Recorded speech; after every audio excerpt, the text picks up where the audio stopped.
Welcome back to the Frontier Learning Series. We're going to talk about the life cycle of building an automate trading strategy. It's very much like the scientific method. First, you want to come up with a hypothesis about what kind of factors in your strategy that would make money. So here's some example of some hypothesis, right? Crypto moves in crazy up and downs. So let's trade based on momentums. Every time it goes up, we ride that. Then when it loses momentum, we sell. Perhaps another hypothesis could be AI-based algorithms are better at predicting momentums than other moving averages. A third one might be perhaps you notice the market, there is a lot of noise in the move. Perhaps you want to source some market sentiments and use that as signals into your strategy. Now that you have an idea, you go implement it. We'll provide more information in the remaining series about the actual implementations. Let's say it is implemented. Now we have to backtest it. It's a process of simulating your model or trading strategy against historical data. In the process, it helps us understand the behaviors of your algorithms. Now that we have results, we can look at some of these behaviors. What are some biggest losses? What are some biggest wins? How many trades does it generate? And what percent of those trades were profitable? These are good indicators that will help you predict the future. But remember, it is still predicting the future. It's not certain. What we're looking for is a robust strategy that will handle multiple regimes. Regime changes are regulatory climate changes, market sentiments, market crashes.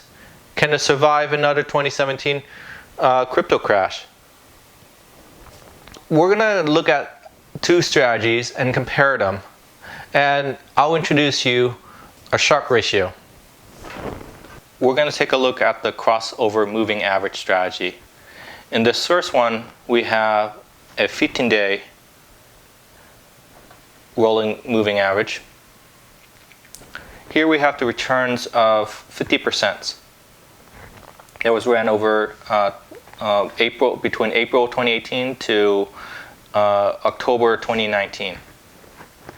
Now CAC-R is probably the better way to look at returns because CAC-R normalizes the returns for you, so you're comparing apple to apple.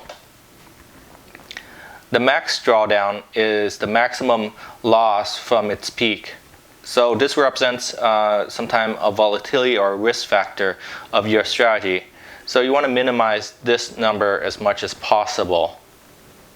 Because, of course, in live trading, if you might hit a worse drawdown or your strategy might not recover.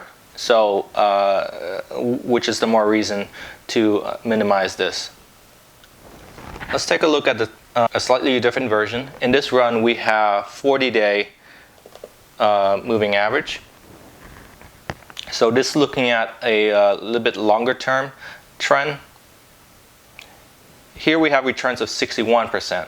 So that's much better than the previous strategy. And the CAC-R is 37%,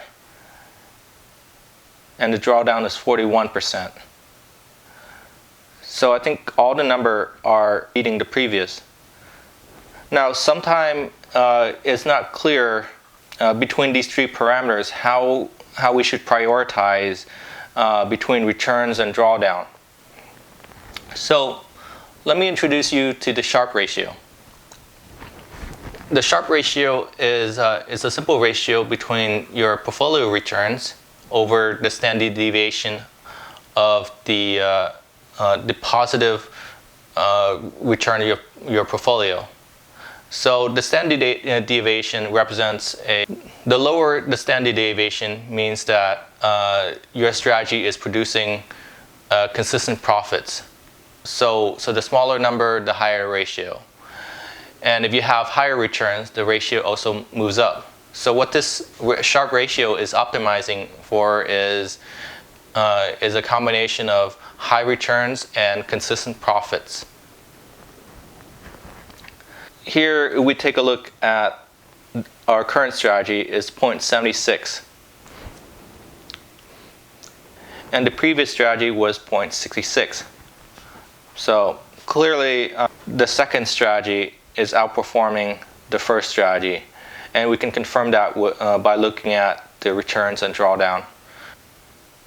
So I hope that's helpful for you. Remember to click subscribe, and we'll see you next time.